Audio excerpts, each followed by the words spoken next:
Welcome to Cut to the Crypto, brought to you by Unstoppable Domains. I'm Tony Karen Brown, and I'm your host. This is your 15 minutes of crypto, asked and answered.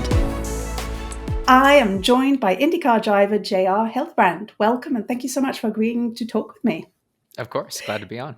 And you are currently racing in the IndyCar series, and you are also an adjunct lecturer at Stanford. How are both of those treating you? Definitely exploring a little bit of the crossover between motorsports and tech and the automotive space.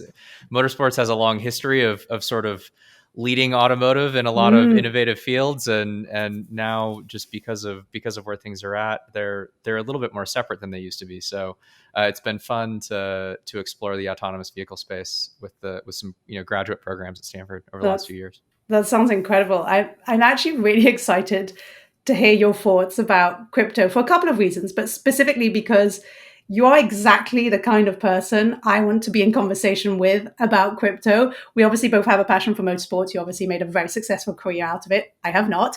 But we're also both clearly thinking about crypto and Web3. And I think I said to you previously, but this is like the kind of overlap that I've been waiting for, this overlap of crypto and motorsports. And like many people, I've absolutely noticed the substantial investment that crypto has been making in sports in general, from football to basketball to cricket, you name it. Crypto seems to be there. But more specifically, cryptocurrency-based companies are absolutely, it looks like, becoming one of the biggest sponsors and partners in motorsports in general. And we just had the announcement that Crypto.com was announced as the official title sponsor for the Miami GP that's around the corner. It's crazy to say that that's happening in May. Crypto.com is obviously a big sponsor for Formula One as a race series. They're also a partner with Aston Martin. We've also, and it's not just Crypto.com, we've also got the likes of FutureCoin, I think signed a big deal with Red Bull Racing in 2019 and 2020. And we've got AlphaTauri, who has a deal with Phantom. And that's just the stuff that I know of and that I see on a day-to-day basis in Formula One. So my question to you is, it seems to be a safe bet to say that crypto is currently investing big in motorsports, and it seems like motorsports is also investing in crypto. Why do you think this is happening now? Like, why is the time right for crypto and motorsports to be having this sort of conversation? It feels like it kind of crept up on us, but maybe I missed something. So I'm just curious where your thoughts are at there. Yeah, I think that the relationships that you're starting to see fall into two categories, and there's some overlap between them. But the first is just, like Crypto.com sponsoring the Miami GP to me is just kind of a sponsorship deal. Like that's a visibility thing that abides by a lot of the traditional standards and kind of metrics that we follow for sponsorship and engagement within the sport. You have a lot of crypto companies now that are making a lot of money. So whether that's seeing the Coinbases and Crypto.coms, like the big players as exchanges playing, starting to dabble in this space. Obviously the Staples Center going to the Crypto.com arena or whatever it is now. Can't believe I didn't mention that. Yeah. Yeah. So I think that there's a lot that fits into that category, which is just kind of for our purposes, just like a traditional sponsorship play. Yeah. The other piece of it, and that to speak on that in motorsports, because motorsport just fundamentally from top to bottom is so financially dependent on sponsorships and people being involved. I mean, I come from thinking about this from the perspective of a race car driver that, I can't go, if I'm a skateboarder and I want to go to the X Games, like I can just go skate and, pay the entry fees or whatever and show up and do it. I played stick and ball sports when I was younger. I played baseball like through varsity in high school. Like, I could have had a Major League Baseball player, an active Major League Baseball player as my hitting coach for the same cost as like going go-karting for a season, right? So you just think about the barrier to entry cost involved, like from top to bottom. It actually makes motorsport a place that operates by sort of free market economic dynamics, maybe even more than some other sports do. It's just dependent upon people engaging and spending money. And so it's very open to that at a lot of levels, whether it's the events themselves, the sanctioning bodies, or the teams. So I think it's in that respect, from a sponsorship perspective, it's an easy, fast place to jump in and get a lot of visibility, doing something that's interesting and it's fast and it kind of plays by some of those crypto rules you see in Formula One in particular. I like that. it's so closely tied to this. This is an innovative thing. That's always evolving. Crypto, I think it parallels that in terms of Yeah. those taglines. I think the other part of it, which to me is a lot more interesting, is you're starting to see some of the discussion, particularly from the teams. So McLaren and Red Bull Racing are the two to me that really stand out from this perspective. They both have relationships with Tezos, Yeah. which is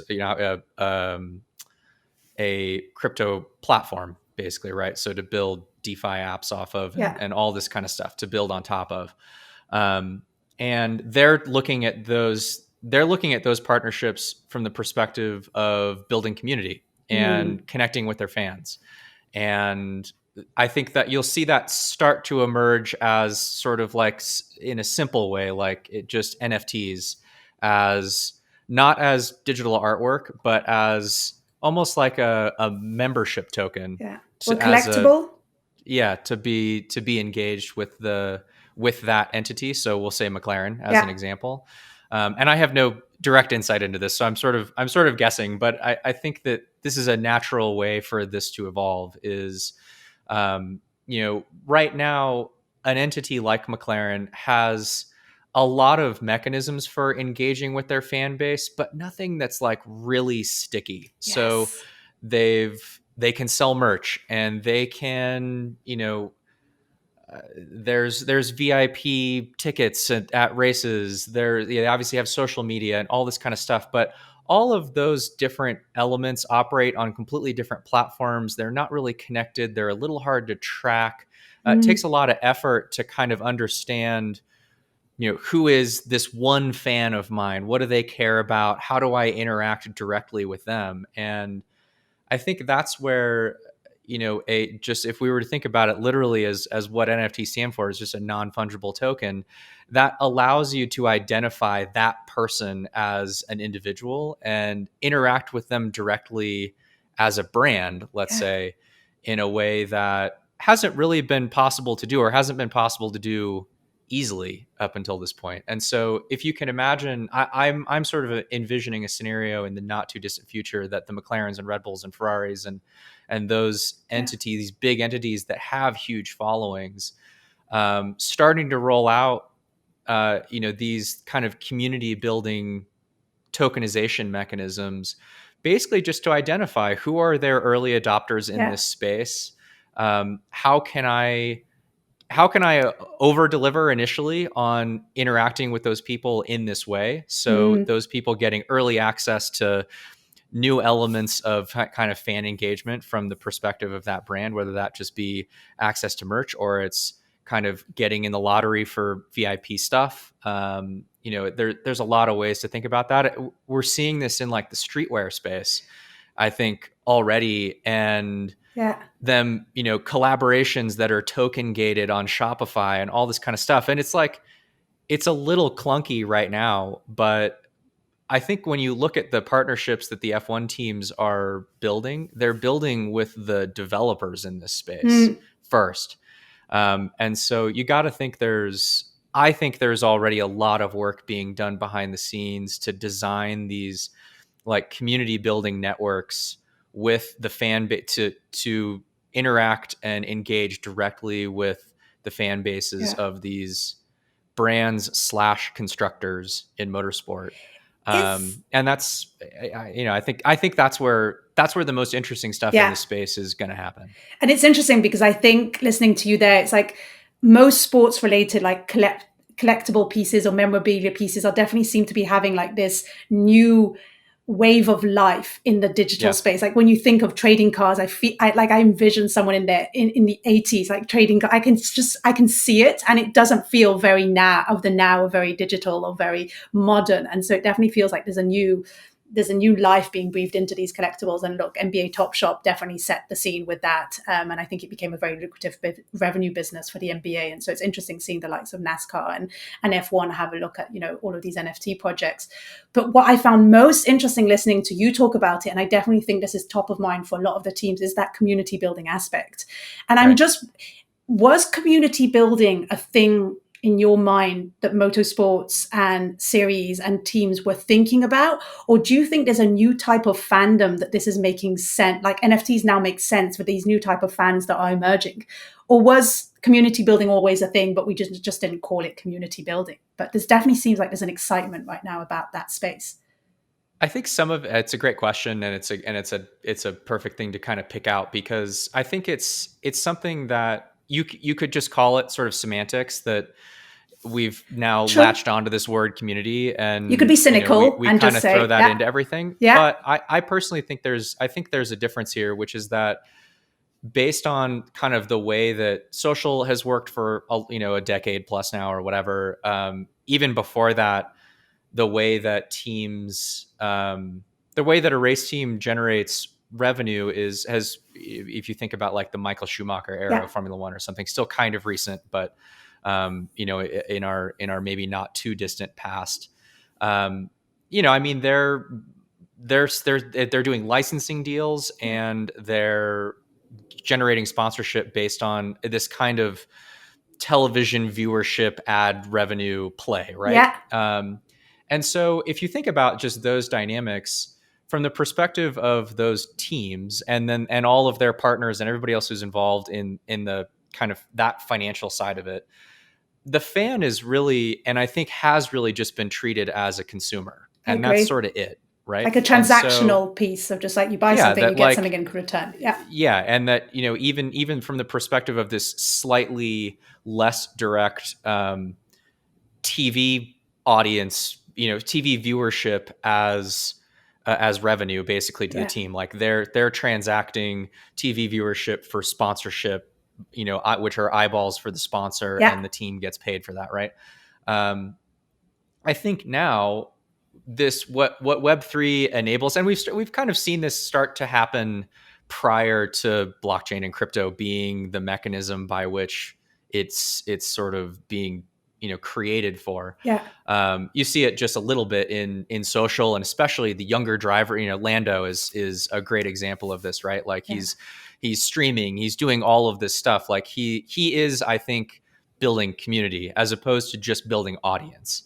And I think that's the difference. Like mm, where we've been at it up until this point is everybody's focus has just been to generate as large an audience as you possibly can. And I think there's a difference between audience and community, because community is like, it's a two-way thing. Like yeah, we're both engaging in something. And when you really start to think about tokenization, whether that's in the form of NFTs or something like that, or it's a literal like creating a native token. Like I don't think it's completely out of the question that you could have a Red Bull create their own native token, right? yeah, As a cryptocurrency.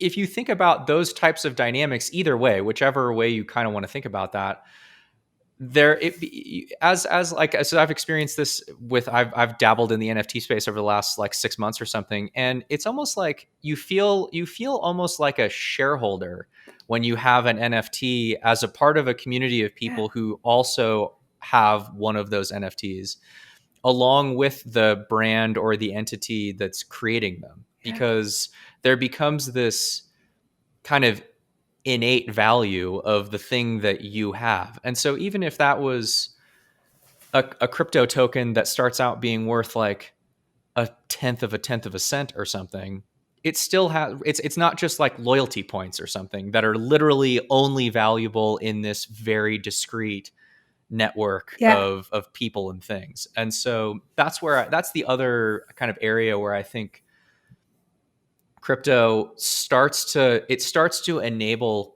a completely different way for brands and teams and drivers, even maybe, to start thinking about how they engage with their fan base, what the value proposition for them and for the fans is. Like those yeah, both become a little bit different, and that starts to restructure the incentives for yeah. everybody, which is really cool. It's very cool. And I hadn't actually put it in such a sort of a parallel conversation, but I've definitely looked at it from the perspective of there are a swath of new fans coming into the sport thanks to Drive to Survive, thanks to the content creators out there.